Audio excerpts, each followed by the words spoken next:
The first speaker is Dr. Srinivas from IG CAR, Kalpaka, and he'll be talking about the solution. So the topic is data assimilation for the prediction of few atmospheric systems.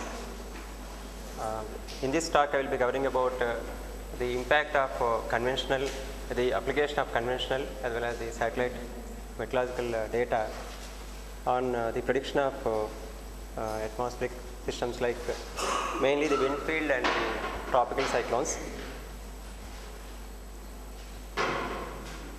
So we all know that the modeling of atmosphere is nothing but the initial value boundary value problem, and because the atmospheric models are non-linear, any error in the initial conditions is going to cause a lot of change in the solution or the forecast, and the more the precise the initial condition is, the better is the forecast. So in that sense, the atmospheric models are initialized with some observations, either available directly as point observations, irregularly spaced observations, or as in the form of an interpolated data, otherwise called the first case or analysis, developed by the numerical weather forecast centers. There are different kinds of techniques of data is developing the initial conditions, called the successive correction methods and object to interpolation, object analysis, and also the more sophisticated techniques, statistical interpolation methods called grid point statistical interpolation, 3D VAR, 4D VAR, and so on. Of course, there are some empirical methods also. One of the empirical methods, widely used methods, is the nudging, otherwise called the Newtonian relaxation, which is a way behind the 3D VAR and 4D VAR. The problem with the numerical weather predictions is the availability of the observations. So in the starting of data assimilation, a cycle is followed where the observations are integrated with the first guess, or otherwise called the forecast of a numerical weather prediction model, so as to arrive at a balanced state of the atmosphere, which then becomes an initial condition for a weather forecast model. So in this process, mostly the observations are available over the land regions, and very few observations are available over the ocean remote regions. But since we are using the forecast of a model, it transforms the data from the data rich regions to the data poor regions. That means it transports information from the data rich regions to the data poor regions, so that the forecast is benefited in the downstream, whereas the model is benefited by the observations in the upstream. So in this present talk, my objectives are to study the impact of vector wind observations from scatometer, satellite scatometers like QuickScat and ASCAT, which are available at 25 kilometers resolution, using the FDDA technique, that is 4-dimensional data assimilation, nudging, and also 3D VAR,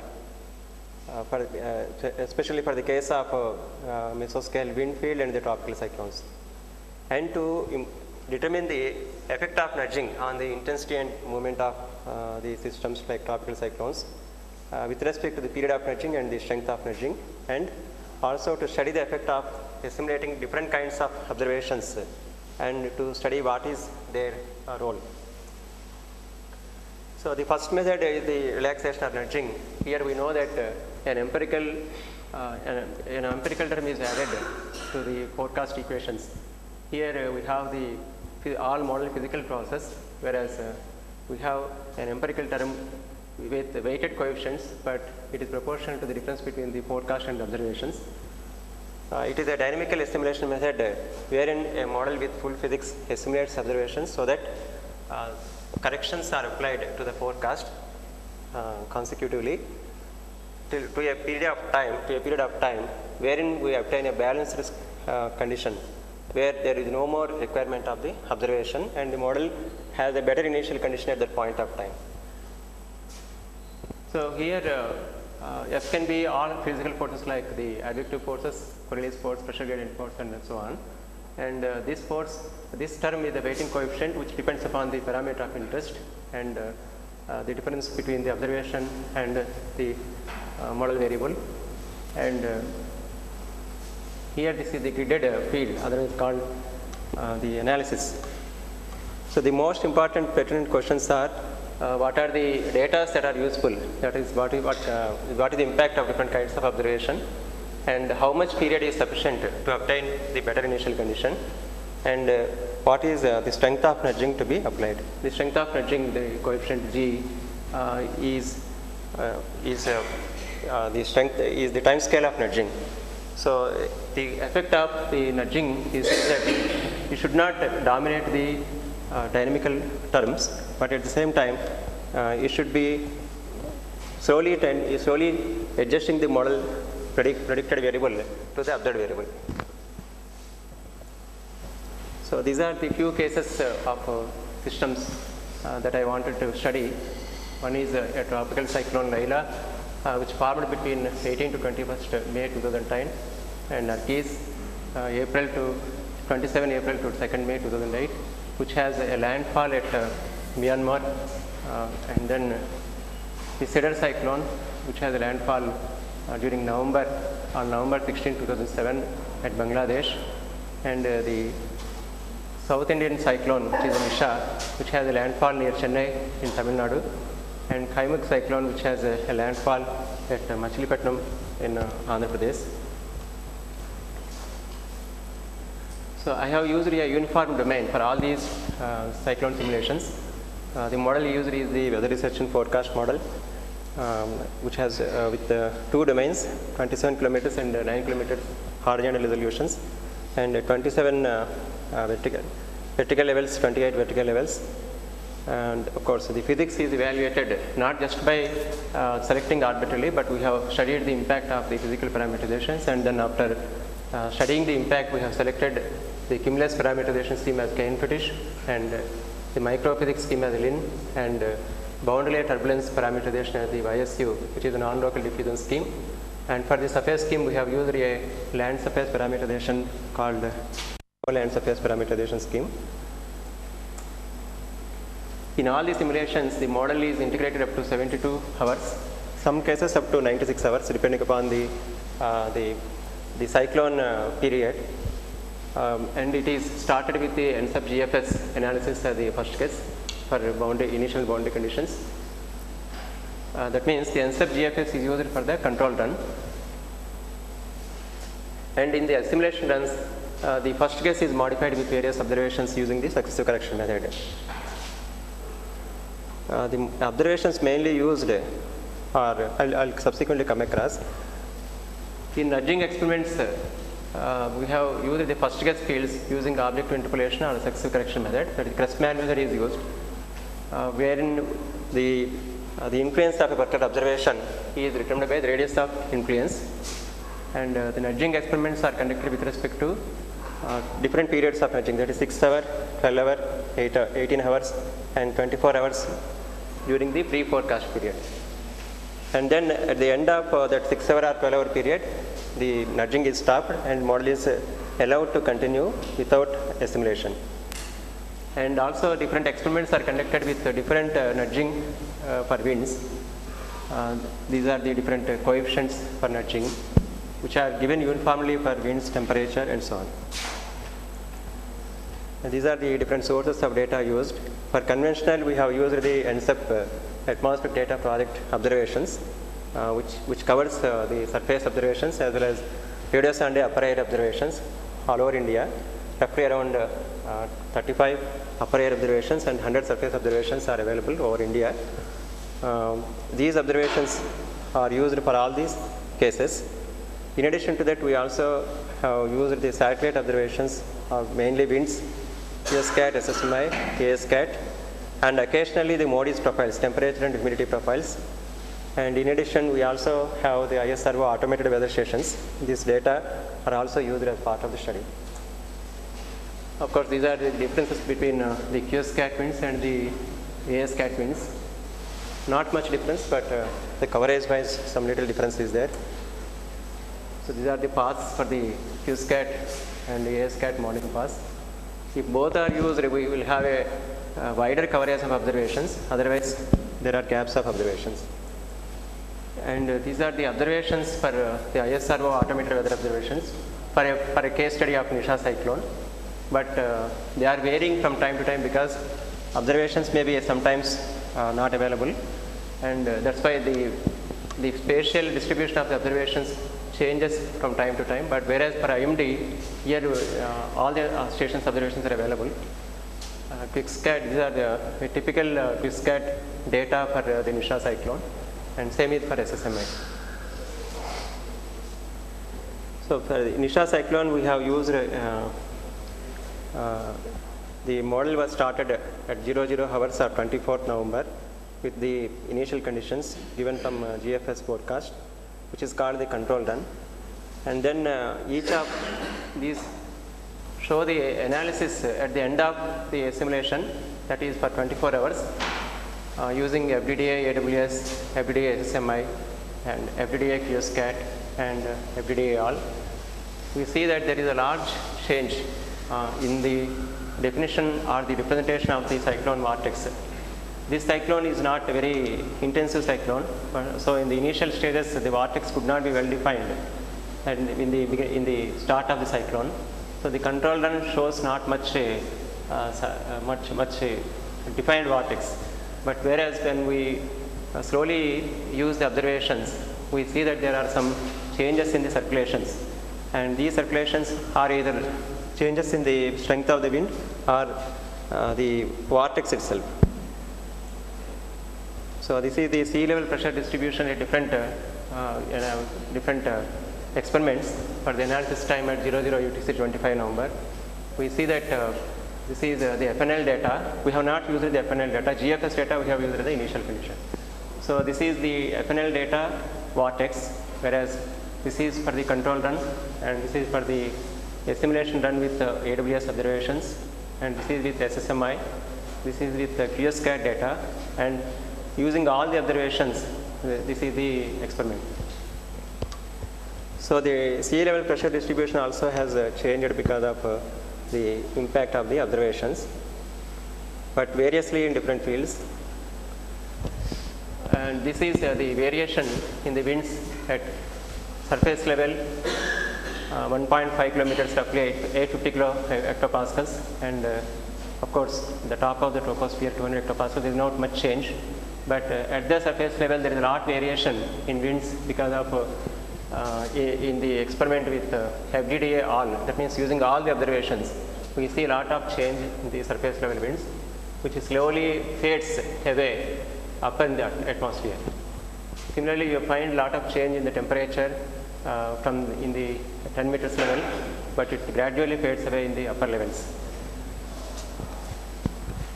Obviously, the surface observations are available only at the surface, therefore their impact will not be found much in the atmosphere. So same is the case. So the spread of information of humidity also is more at the surface level compared to the higher levels. And when we take the cross section at a latitude of 7 degrees where the cyclone was located initially, we see that there is in the experiments with the simulation, we find lot of changes in the, this is actually the difference in the winds between the control run and the simulation experiment, not any particular experiment. This is the difference field in the wind.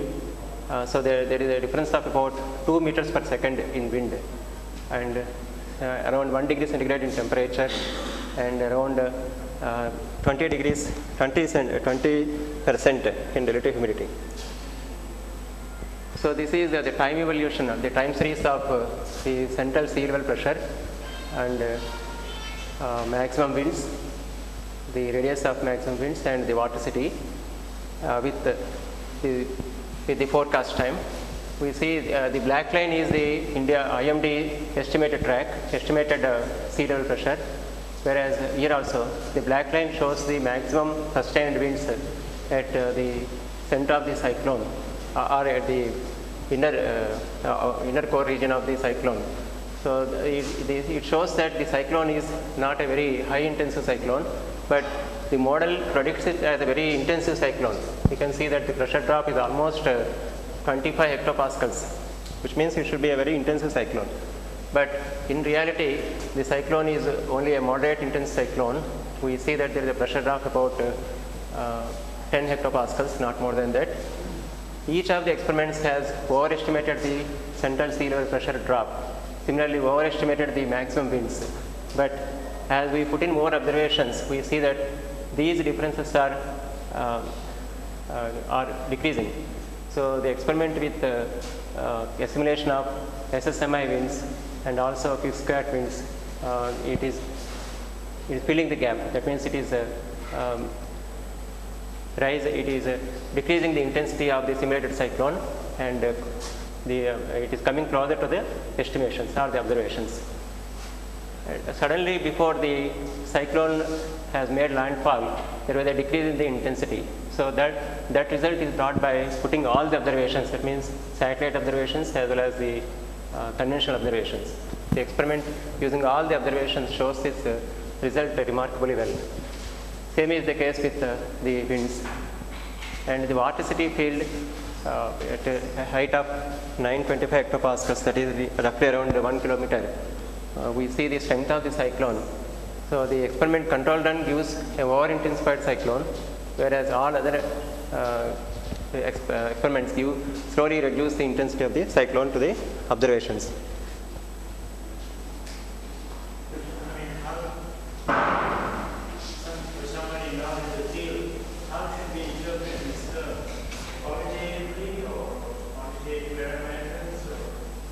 Sorry? I mean, you want to know how you would interpret these fields. Yeah. As a person who is not in this field, you would like to know how exactly you are going to interpret this. Is it going better or is it going worse? Yeah, it is towards the improvement. The forecast is refined. The forecast is improved by putting the observations. What does fine mean? Yeah. You said forecast is okay. Yeah. The forecast without incorporation of observations is deviating a lot from the estimations, but the forecast has got improved much by incorporation of additional observations. So this is the simulated track of the cyclone. Once again, the black line shows the IMD estimated track. So the actual cyclone moved northeast in the initial times, and then gradually has taken northwest direction, and it has come nearer to the coast and crossed near Chennai. If we see the result, if you take only the analysis given by GFS, that means the global model forecast, we see that the track is deviating a lot. So it is not coming anywhere near to the regional model forecast, which shows that regional model has definitely predicted well compared to a global model. But again, the performance of the regional model is subject to the initial conditions. We see that all the simulation experiments give a better track compared to the control experiment. This is the control experiment. The control experiment shows that it is the simulated track is to the left of the IMD estimated, to the right of the estimated track. But the different experiments have shown different results here. The experiment with the AWS, that means surface observations, shows the estimated track is improved near to the landfall region, whereas the green one, that is FDDA QSCAT and FDDA SSMI, show the track is improved in the initial stages. That means the satellite data also have given impact. Surface observations also have given impact, but the surface observations influence is near to the coast. That means the information is available only near to the coast, therefore they have shown more impact on the simulations near to the coast. This is the wind field and the vorticity fields in the control and the FDDA fields. So the one important result is that the assimilation experiment shows the westward movement of northwestward movement of the cyclone, which is well represented in the FDDA all compared to the control experiments. Of course, this is the variation in the geopotential and divergence fields in the control versus FDDA fields. There are differences, and these differences are more at the surface levels compared to the upper air, levels. So this is the predicted rainfall with and without assimilation, and this is the TRMM satellite observed rainfall, and this is the experiment with control run, and this is experiment with FDDA-ALL. This is for the first 24 hours of simulation, and this is for the total 48 hours of simulation. So we see that some resemblance is there with the observations in the case of FDDA. The control run over predicts the rainfall, whereas it brings down the rainfall. That means that it over predicts the accumulated 24 hours rainfall, which is not true. So by incorporation of observations, we see that the rainfall is also, simulated rainfall is also brought nearer to the observation, not exactly, but some percentage improvement is found. Sorry. Just a minute. Yeah. Yeah, this is the TRMM satellite observed rainfall. This is the model simulated rainfall in the control experiment, and this is the model simulated rainfall in the assimilation experiment. This is the model simulated rainfall in the control experiment and in the assimilation experiment. This applies for 24 hours period. This applies for the next 24 hours period. This is the prediction valid at 00 UTC 27. This prediction is valid at 00 UTC 28 November. That means the previous day and the next day.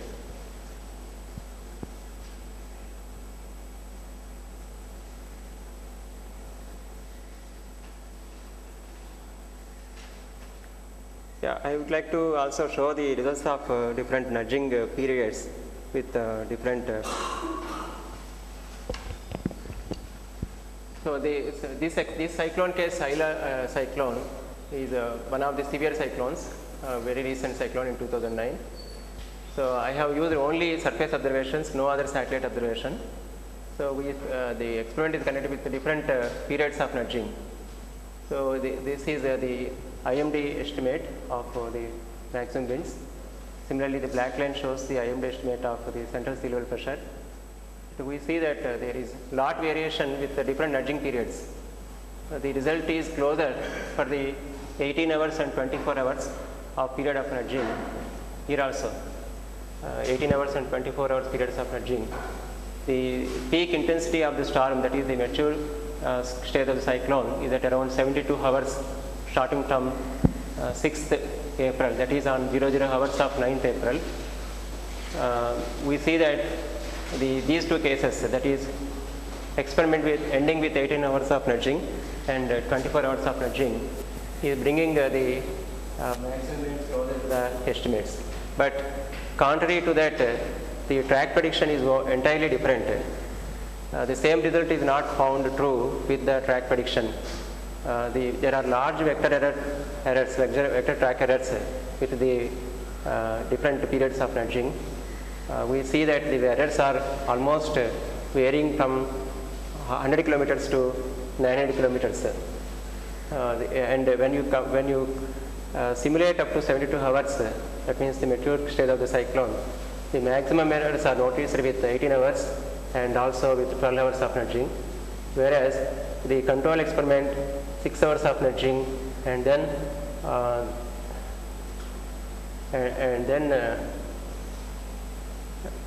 6 hours of nudging and 24 hours of nudging, almost matching with the control run. So here the error is estimated from the IMD estimated track position. So that line doesn't appear. This is only a difference estimate. I'm completing.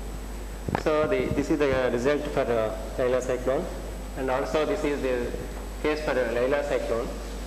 So we have also found the similar results. Here the FDDA marginally reduced intensity of the estimated cyclone, and the maximum effect is found with 24 hours of nudging. Here the errors in the track positions are minimized for the 18 hours and 12 hours of nudging. So the same is the case found with severe cyclone. But for gel cyclone, we have got a different result. So we found that the everyday nudging has not large impact on the maximum winds. That is the main difference. And for the case of Nargis cyclone also, the error in track positions are minimized for 6 or 8 levels of nudging. This is for the case of Nisha cyclone. Here we got a better result for 12 hours and 24 hours of nudging. And also the errors in track positions also followed the same. Then we conducted a series of experiments with the different periods of nudging. So the nudging strength of around 3 to 10 hour minus 4 gives roughly 1 hour period.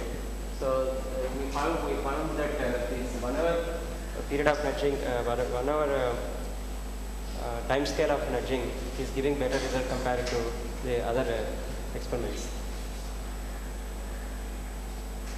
I just want to show the effect of assimilating the surface observations on the wind field simulation and also satellite observations. These are the model image. We have used a wind region where we occasionally simulate the atmospheric dispersion. So this is by incorporation of all the ISR AWS observations, we found the important differences. The profiles are improved, the better structure of the atmosphere the model is improved with incorporation observations. Similarly, the surface time series also got improved. And the model, this is the statistics written without simulations. So a lot of improvement is found in simple nudging of observations for the wind field and temperature and humidity. And these are the differences in the wind field with and without simulation. So the artificial divergences are removed from the wind field. And also the mixing height simulation, how it got affected is there is a higher mixing height here, which is found in the estimation done. And the control level shows very shallow mixing height. And so when we use this control line and the simulation field in a dispersion model for a hypothetical particle, the track of the particle, the trajectory of the particle is entirely different from the control and the analysis. And we see that different, suppose some substance is released into the atmosphere, the plume trajectory changes a lot. So there is a variation of around more than 30 degrees in the trajectory direction. And this is almost 90 degrees variation found in the trajectory direction. So this is one of the important results of using the additional observations. And for the 3D VAR, we have used the 3D VAR also for the case of cyclones. And the error covariance matrix is developed for the entire Indian domain using the NSEP FNL data. And this background error covariance data is developed using for October-November seasons to study the tropical cyclones. So this is the case simulation for the Fanu cyclone, which occurred in 2006, 2005, with different conventional observations and using the satellite tools. We find that the position of the vortex is slightly different in these 3 cases.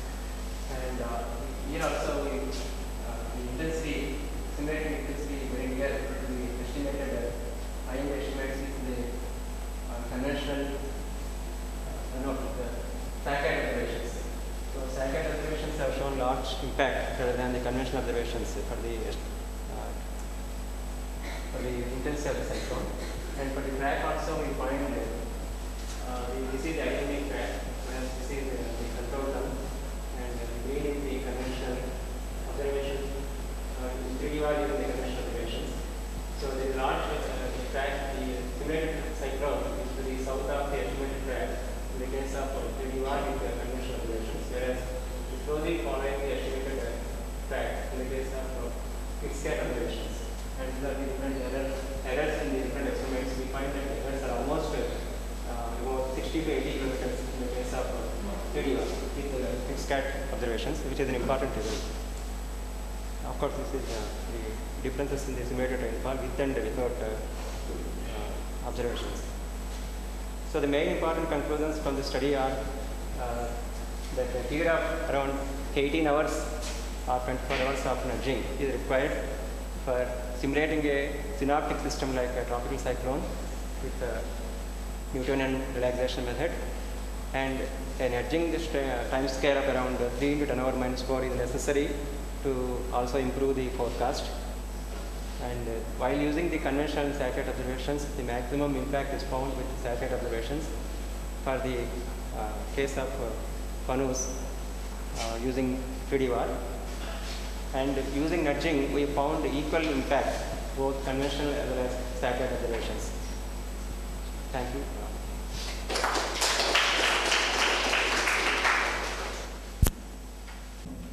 To your assimilation scheme, exactly which is assimilation scheme you use? Either this is a FDDA or nudging or your objective analysis based on Grassmann or something. I have shown all the cases of assimilation, mainly nudging and 3D-VAR. Nudging means you add some component in your main model equations, or this is a through objective analysis. There are two kinds of nudging. One is observational nudging, and another is the analysis nudging. If you have to make the analysis nudging, first you have to improve the analysis. For that, you have to use some objective analysis scheme, like successive correction method, in order to incorporate the observations. But if you go for observation nudging, there is no need of interpolation again. The model directly nudges the solution towards a particular observation at a particular big point. And same observation you are using for nudging as well as for 4-dimensional or 3D-VAR. Means same observation you are using for the two different type of assimilation, or not? Yeah, the same types of observations are used.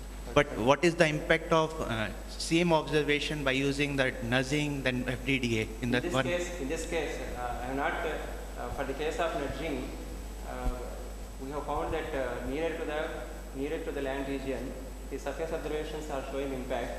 But whereas over the ocean region, where the only source of observation is the satellite data, the satellite data shows impact. Yes. And one more comment I have, your domain is up to -10 south, means -10 north. If you are taking this much smaller domain for the cyclone type of activity. The domain is, we have used a nested domain, therefore the outer domain will feed the boundary conditions to the inner domain, so there is no problem at all. Because within 3 days your boundary condition will be large change. If your domain is very small. It's not small. It's not small. You might have seen already. So there can be cyclones which pass from here and then develop into a full-fledged cyclone. There will be always low pressures and tropical disturbances which migrate from the Burma coast and the Andaman Nicobar Islands. Therefore, we should cover the outer domain should have that.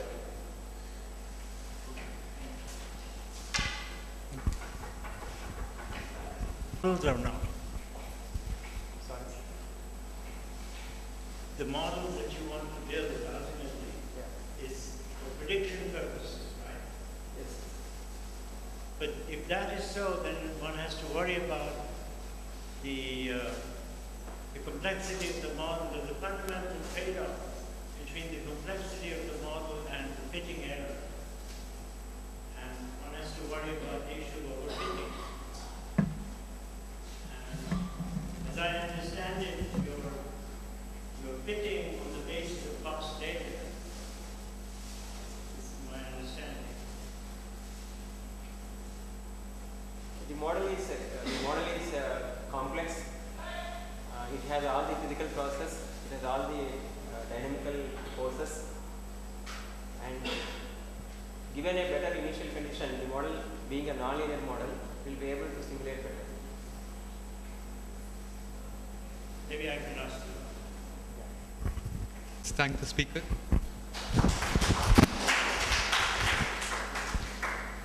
Professor Chris Jones.